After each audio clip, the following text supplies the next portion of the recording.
everyone.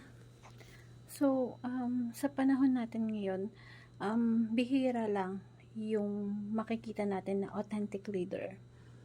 Nakakalungkot isipin na hindi lahat. Basta, yung iba sinasabing leader sila, pero bihira lang yung authentic leader na mararamdaman mo talagang totoong leader sila.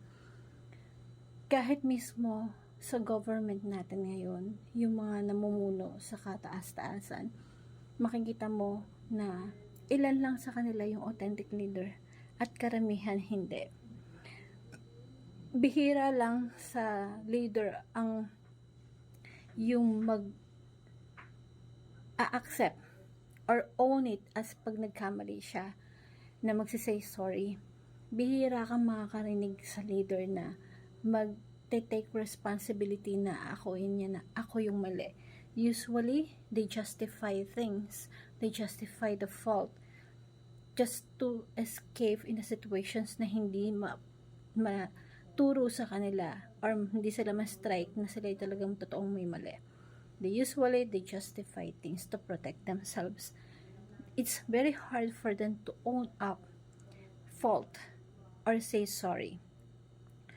At bilang lang na yung authentic leader na magiging causative, na sasabihin, okay, it's my fault. Bihira po yung ganun.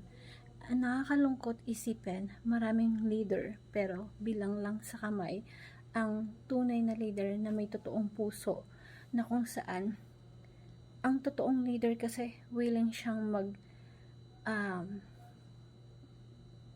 mag-stand up, at the same time, tumanggap ng mali.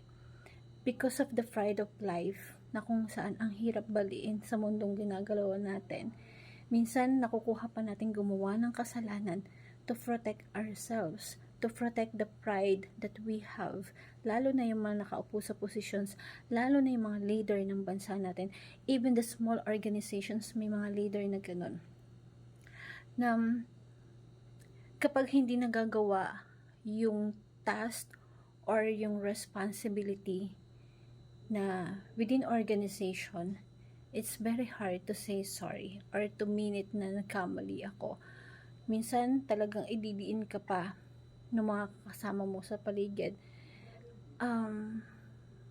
para masabi yung mali, makita yung mali, ganun. And bihira yung nag-own up, bihira talaga, just to keep the peace between the organizations or within the organizations.